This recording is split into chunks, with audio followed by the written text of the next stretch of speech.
महोदय, एजुकेशन के लोन के अंदर सरकार ने जो आंकड़ा दिया है स्कूल और हायर एजुकेशन के लिए 1,12,899 करोड़, बहुत अच्छा बढ़िया सा फिगर है, जिसमें से 61% स्कूल एजुकेशन के ऊपर खर्च किया जाएगा और इन्हीं पैसों के अंदर से 14,500 पीएम श्री नाम के स्कूल्स बनाए जाएंगे। अध्यक्ष महोदय, मैं पूछना चाहता हूं, जो बच्चे आज गांव के अंदर पढ़ रहे हैं, जो जिला परिषद के स्कूलों के अंदर पढ़ रहे हैं, मेरे अहम सिर्फ अकेले औरंगाबाद जिले के अंदर अभी सर्वे करवाया सरकार के जरिए 1600, राणे साहब आप महाराष्ट्र से आते हैं, अकेले औरंगाबाद जिले के अंदर 1600 ऐसे स्कूल्स हैं जिनके सर के ऊपर बच्चों के क्लासरूम्स के अंदर पक्की छत नहीं है, टीन के शेड के नीचे ये 1600 बच्चे तालीम हासिल कर रहे हैं। उनका कसूर सिर्फ इतना है कि वो किसानों के बच्चे हैं, वो गरीबों के बच्चे हैं, वो मजदूरों के बच्चे हैं।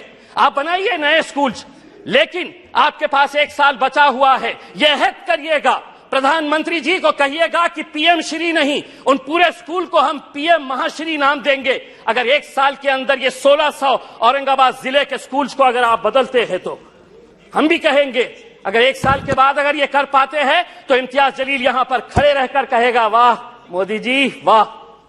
दूसरी ये बात है अध्यक्ष महोदय, माइनॉरिटीज के बारे में मैं ये बताना चाहता हूं, राणे साहब हम तो फूल थे, तुमने हमें कांटा बना दिया और अब इसी कांटे से कहते हो कि चुभना छोड़ दे। नहीं छोड़ेंगे हम लड़ेंगे, क्योंकि इस मुल्क के ऊपर जितना आपका इख्तियार है उतना इम्तियाज जलील का भी इख्तियार है। अगर आप हमारे साथ नाइंसाफी करेंगे तो हम खामोश नहीं बैठेंगे, हम लड़ेंगे। क्या वजह है कि आज फाइनेंस मिनिस्टर हमको इस बात का जवाब दे कि कैसा 38%, कौन सी ऐसी मिनिस्ट्री है जिसके अंदर 38% का बजट कम कर दिया गया है। 1913 करोड़ रुपया आप हमारे गायब कर देते हैं और आप ये उम्मीद करते हैं अध्यक्ष महोदय, आप ये उम्मीद करते हैं कि हम खामोशी से इसको बर्दाश्त कर ले करके।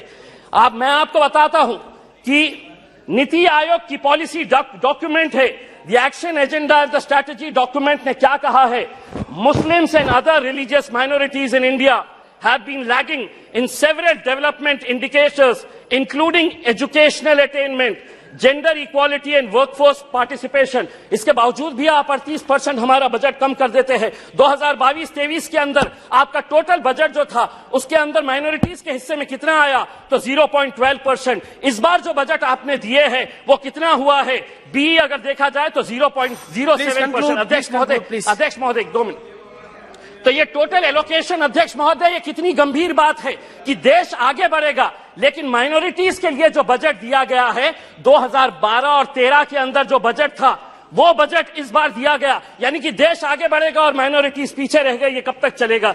मेरी दूसरी बात ये है अध्यक्ष महोदय, आम आदमी को प्लीज फाइंड अप नाउ अध्यक्ष महोदय, एक minute, GDP, fiscal deficit, monetisation, RE, BE, इससे कोई लेना देना नहीं है। इस देश के अंदर वो सम्मान के साथ कैसा जी सकता है, उसकी फिक्र बस उसे यही रहती है। हम वित्त मंत्री से इस बजट के अंदर ये उम्मीद कर रहे थे कि वो ईपीएस 95 के बुजुर्ग पेंशनर्स के बारे में बोलेंगे, वो किसानों की आय कैसी बढ़ाई जाएगी इसके बारे में जिक्र करेंगे। पूरे देश के अंदर कॉन्ट्रैक्ट, अध्यक्ष महोदय एक सेकंड, अध्यक्ष महोदय, पूरे देश के अंदर कॉन्ट्रैक्ट वर्कर्स जो है उनके साथ कैसी नाइंसाफी हो रही। पार्लियामेंट के अंदर भी कॉन्ट्रैक्ट वर्कर्स लगाए जा रहे हैं, उनका पीएफ नहीं भरा जाता, उनका ईपीएफ नहीं भरा जाता, ईएसआईसी का पैसा नहीं भरा जाता है।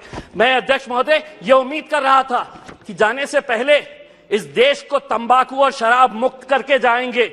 हम सराय होते आपको इसी बात के लिए अध्यक्ष महोदय। और हाँ, मैं जाते जाते सिर्फ इतना कहना चाहूंगा, मैं नाम लूंगा, मैं अडानी का नाम इसलिए लूंगा कि एलआईसी में मेरा भी पैसा है, एसबीआई का मैं भी कस्टमर हूं। प्रधानमंत्री हर एक के बारे में बात करेंगे, 140 करोड़ जनता मेरे पीछे कैसा है ये बताएंगे, लेकिन अडानी का नाम नहीं लेंगे। कहीं ऐसा ना हो जाए कि उस एक शख्स के चक्कर में 140 करोड़ जनता तुम्हारी हाथ से निकल जाए और आप लोग बस सड़क के ऊपर तालियां बजाएं।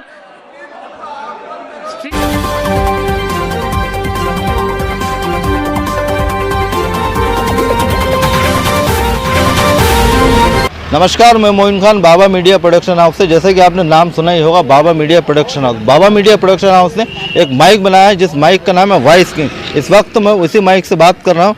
ये वही माइक है वॉइस किंग, जिसकी हम 6 महीने की वारंटी देते हैं। अगर 6 महीने बीच अगर आपका ये माइक किसी प्रकार की कोई समस्या करता है तो हम आपको रिप्लेस करके देंगे, आपको चेंज करके देंगे, या इसमें अगर कोई डिफ़ॉल्ट कोई कमी और कोई ख़राबी आती है तो उसे हम सुधार के देंगे। मात्र इसकी कीमत लगातार 6 महीने तक की वारंटी देते हैं। अगर आपको हमारा ये माइक पसंद आए, इसकी आवाज़ समझ में आए, इस वक्त भी हम रोड पर खड़े हुए, आजू बाजू से गाड़ियाँ निकल रही है, मैं दिखाना चाहूँगा, यहाँ से गाड़ियाँ निकल रही है, पीछे भीड़ भाड़ है, आजू बाजू लगातार लोग बातचीत कर रहे हैं, उसके बीच भी हम बात कर रहे हैं, आपसे कोऑर्डिनेट कर रहे हैं। आपको अगर हमारा ये माइक खरीदना हो तो आप हमारे दिए हुए नंबर पर संपर्क कर सकते हैं। जरूरत नहीं है। अध्यक्ष महोदय, 8 फरवरी यानी कि कल के दिन रिजर्व बैंक ऑफ इंडिया ने रेपो रेट 25 बेसिस पॉइंट से बढ़ा दिया है।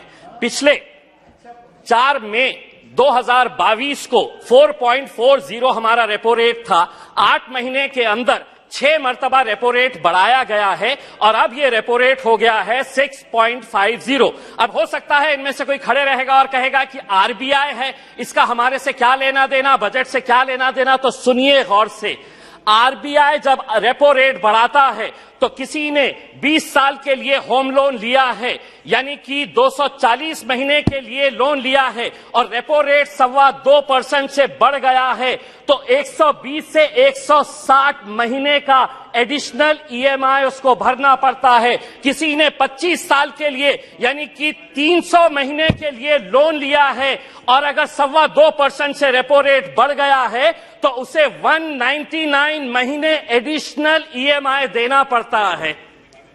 आप कहेंगे कि हमारा इससे क्या लेना देना, यही तो जादू का खेल खेल रहे कि आपने इनकम टैक्स के अंदर रिबेट दिए, बहुत सारे लोगों को खुश किया और सैलरीड क्लास को कहा कि हम तुमको इनकम टैक्स में रिबेट दे रहे, लेकिन अब जिंदगी के साथ भी और जिंदगी के बाद भी तुम्हारा ईएमआई चलता रहेगा, तुम्हारा लोन चलता रहेगा करके ये एक संदेश सरकार ने दिया है।